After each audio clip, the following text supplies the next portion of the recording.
Dans une affiche européenne historique, l'AC Milan et Liverpool se sont affrontés dans ce qui était leur match d'ouverture de ce nouveau format de Ligue des Champions. Un match sacrément intéressant dans l'histoire de la compétition, une belle rivalité qui fait monter l'enjeu du match avant même qu'il n'ait lieu. Si Pulisic ouvrira rapidement le score pour Milan, c'est finalement Liverpool qui remportera le match, avec notamment 2 buts sur corner de la charnière centrale et une percée réussie de Gakpo, qui finira son action par une offrande pour Szoboszlai. Avec 3 buts marqués en 90 minutes, 2 frappes sur les poteaux de Mohamed Salah et en ayant réussi à éteindre les rares coups de sang de leur adversaire, les hommes d'Arne Slot ont littéralement mangé les Milanais dans leur propre stade, devant leurs propres supporters, et c'est cette performance moyenne, cette petite humiliation dès le début de saison, qui fait déjà beaucoup de bruit en Italie. Avant même la grosse rencontre de ce week-end, le coach des Rossoneri est donc déjà sous pression. Dans la presse, on a déjà vu des noms de coachs sortir, des fameuses discussions entre la direction et des entraîneurs libres pouvant prendre sa place à tout moment, et si je peux comprendre la hâte dans la réaction, eh bien si on est honnête, il est difficile de tout remettre simplement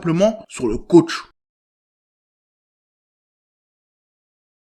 Après avoir vendu Tonali 70 millions d'euros dans un deal qui est au final sûrement l'un des plus réussis en termes économiques du football italien, après avoir écarté Paolo Maldini du club suite à ses déclarations et ses envies de pouvoir supplémentaires, la nouvelle direction milanaise a continué de se séparer de ce qui avait mené Milan à son dernier titre en écartant Stefano Pioli. Le coach italien était devenu un poison en interne, sa dernière saison au club était clairement l'année de trop, mais malheureusement cette décision a été prise trop tard. L'an dernier, il avait mené son équipe reconstruite dans le mur en ratant la phase de poule de Ligue des Champions, en se faisant éliminer d'Europa League par la Roma de Daniele De Rossi et en continuant son rituel annuel avec une nouvelle humiliation contre l'Inter, avec une belle fessée 5-1. Sous Pioli, l'Inter Milan était largement au-dessus de son équipe, cet écart était visible sur le terrain lors des rencontres, mais plus simplement dans les statistiques des matchs joués. En 15 matchs l'un contre l'autre, les hommes de Pioli n'ont réussi que 3 fois à sortir vainqueurs, que ce soit Antonio Conte ou Inzaghi, les deux ont toujours fait plier le genou du chauve et son équipe lors des face-à-face, et cet écart de niveau visible pendant les matchs l'était aussi tout au long de la saison. Pendant que l'Inter finit premier de Serie A avec 90 points sans avoir sué plus que ça, les hommes de Pioli ont galéré à tenir le rythme imposé par l'immonde Juventus d'Allegri avant de réussir à leur passer devant à 10 journées de la fin. Avec simplement 4 points d'écart avec cette Juve, le Milan de Pioli est donc plus proche de la catastrophe Juventus que du champion interiste. Cela reflète vraiment parfaitement la différence de niveau entre les tops équipes d'Italie et la saison moyenne réalisée par un club en légère transition. On se rappelle que la saison juste avant, Pioli avait refusé de faire jouer les recrues, signées par Maldini, pour protester contre son directeur sportif qui voulait le virer. Il avait mené une petite rébellion à son échelle qui avait coûté des débuts compliqués pour Malik Thiaw et Yacine Adli. Cette fois-ci, il avait pleinement profité du mercato de la nouvelle direction pour relancer son milieu de terrain avec Tijani Reinders et Loftus-Cheek. Tu sentais le potentiel immense de ce milieu, avec les projections de l'anglais, la technique et la propreté du néerlandais, le tout accompagné par Pulisic capable de jouer 10 comme ailier droit, et des leaders toujours en place. Toutes les recrues étaient intelligentes, elles étaient logiques, pas au goût des supporters au début, mais la plupart ont compris que les 70 millions avaient été réinvestis intelligemment. Tout n'était pas parfait, mais Pioli avait les armes pour faire mieux, et en ne réussissant pas à exploiter le potentiel de son équipe, il avait fini par creuser sa propre tombe. Comme je l'ai dit, je pense que son départ s'est fait une saison trop tard. Je pense qu'il a vraiment impacté négativement l'évolution de certains joueurs comme Leao. Mais maintenant que c'était fait, il suffisait donc de faire les choix corrects au poste de coach, continuer la stratégie mercato en place, et tu pouvais clairement miser sur une saison plus intéressante. Pour ce mercato, il fallait donc trouver un coach, réussir à renforcer les points faibles de l'effectif, c'est-à-dire une défense trop poreuse, une attaque incomplète suite au départ de Giroud, peut-être une autre recrue pour compléter le tout, et le reste se serait passé en interne. Tout le monde était à l'affût. Les supporters, agacés de voir leur rival seul en tête, voulaient que les nouveaux propriétaires fassent enfin les choses correctement, mais malheureusement, rien ne s'est passé comme prévu.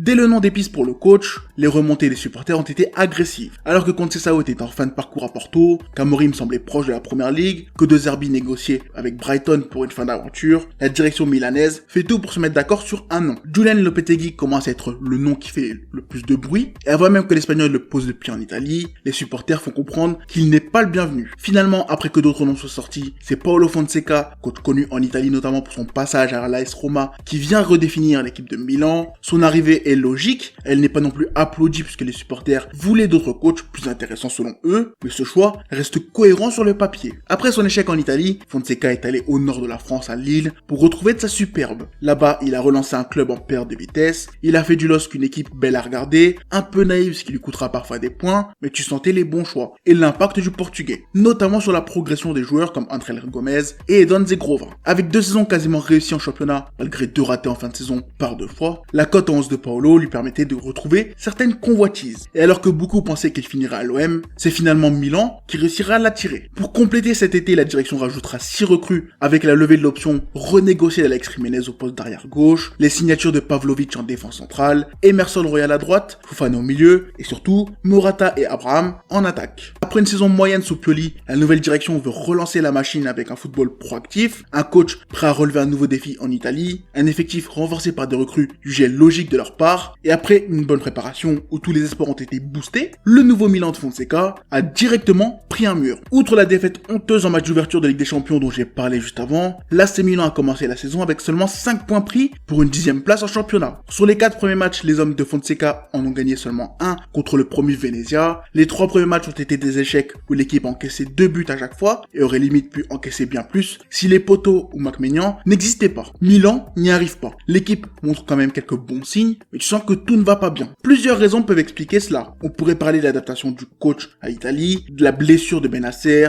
de la gestion individuelle discutable de certains joueurs comme Loftus-Cheek, Chukwueze, Okafor, ou bien de la difficulté des matchs joués, un peu sous-coté je trouve. Mais pour moi, outre ce que j'ai cité, il existe 3 raisons concrètes à ces débuts compliqués. Déjà, on va commencer par parler franchement, tu as totalement raté ton mercato d'été. Et cela pour une simple et bonne raison, tu n'as toujours pas réglé ton plus gros point faible dans ton équipe. Depuis des années, l'homme qui est à l'origine des plus grands mots connus par l'équipe n'est autre que son capitaine, Davide Calabria. Défensivement, il est toujours celui sur qui l'équipe adverse appuie, puisqu'en plus de ne jamais se mettre à bonne distance de son vis-à-vis, en plus de ne pas savoir placer son corps parfaitement pour bloquer les incursions adverses, il est facilement promenable en contre. Je t'invite à regarder le début de saison, mais chaque but concédé vient de son côté. Chaque action adverse dangereuse commence par une élimination du fameux capitaine courage de Milan, et c'est un problème que tu traînes depuis pas mal d'années. En plus de créer un trou, il force ses centraux à déjouer. Très souvent, il se retrouve en infériorité numérique à cause de lui, et tu sens que Fonseca ne sait pas encore comment faire pour limiter ce problème. Si depuis des années le côté gauche de Milan est le plus fort, ce n'est pas seulement parce que Hernandez et Leao forment une paire intéressante, c'est aussi parce que lui joue. Et cet été, en plus de ne pas avoir réglé son cas, tu as rajouté derrière lui un joueur tout aussi problématique avec Emerson Royal. Je pense que rien qu'avec ça, tu comprends que l'été de Milan est raté. Pendant que l'Inter gardait ses meilleurs joueurs en continuant de chercher des opportunités libres comme Taremi et Zelensky, pendant que la Juventus menait une opération rajeunissement avec la révélation de l'an dernier en tant que coach, pendant que le Napoli faisait un all-in sur Antonio Conte,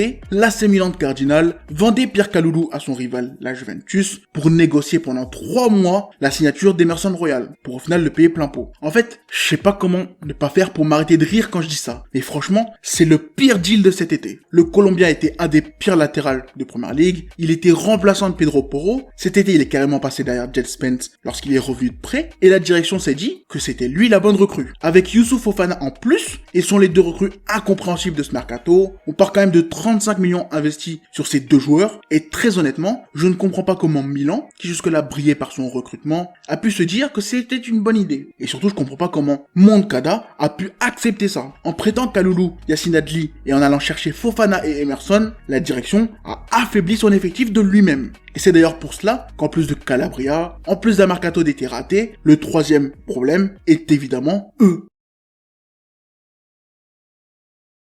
Depuis le départ de Maldini et le retour de Zlatan, la lisibilité du projet milanais est totalement impossible. Alors que je pensais que Moncada avait récupéré le pouvoir sur le sportif, c'est Furlani qui a choisi Fonseca. C'est Zlatan qui a présenté les recrues, et c'est Cardinal qui semble le garant du projet. Ibra se présente à la presse comme le boss, il agit, parle comme s'il était décisionnaire, mais en coulisses, ses idées ne semblent pas être écoutées. Tout cela me laisse perplexe sur la situation interne. Tu sens que le flou n'est pas seulement en dehors, en interne il y a quelques discordes, quelques problèmes qui font que le club ne grandit pas comme il devrait, vrai et les répercussions risquent d'être sacrément corsées. Aujourd'hui, tout le monde veut voir l'AC Milan lutter pour le titre. Tout le monde veut voir Milan au sommet qui lui sont destinés. Et quand tu vois les problèmes défensifs, quand tu vois le milieu difficile à construire, tu sens que le mercato a affaibli plus qu'il n'a renforcé. Morata, Abraham et Pavlovic sont de bonnes recrues comparées aux deux autres. Mais si, comme Zlatan l'a dit, les recrues ont été pensées avant même le coach, tu comprends pourquoi les débuts sont compliqués pour le Portugais. On le sait, la direction a beaucoup à faire, notamment avec le projet de stade, qui commence à devenir pressant. Je me doute que la fin du décret de croissance n'a pas non plus aidé dans la gestion économique de cette fenêtre, mais je pense sincèrement que cette direction à 4 têtes est plus un frein qu'une aide à la gestion du club. Avec l'ultimatum sur Fonseca dans le match de ce week-end, on voit clairement que c'est le Portugais qui va prendre pour les erreurs de sa direction. Et je trouve ça triste. Le coach n'est pas tout blanc, sans qu'il a un petit problème pour s'imposer, ses idées ne sont pas non plus très claires sur le terrain, mais il doit composer avec les éléments que sa direction lui donne. Et je suis certain qu'avec plus de temps, avec plus de soutien de la direction, il aurait réussi à trouver sa formule qui aurait permis à Milan de retrouver sa place actuelle. C'est-à-dire un club programmé pour simplement finir sur le podium et non concurrencer l'Inter dans une course à un titre qui permettrait aux nouveaux propriétaires d'enfin se mettre les supporters dans la poche. Petit à petit, la colère monte. Les suiveurs du club ne sont pas dupes. Ils voient que l'équipe et l'institution ne vont pas dans le sens attendu et pour l'instant, c'est la figure médiatique Zlatan qui va en payer le prix. C'est triste, mais dans le même temps, c'est un peu mérité. Maintenant, tout va dépendre de ce match contre l'Inter, qui ne sera évidemment pas diffusé en France. Et j'espère que la défaite qui s'annonce ne coupera pas la tête du coach, qui mérite vraiment une chance. Bref, c'était mon premier épisode de l'Observatoire de cette saison. J'ai essayé de faire quelque chose de cool, donc j'espère que vous avez apprécié. Et on se retrouve dans les commentaires pour parler de Milan et de la situation du club. A plus, ciao.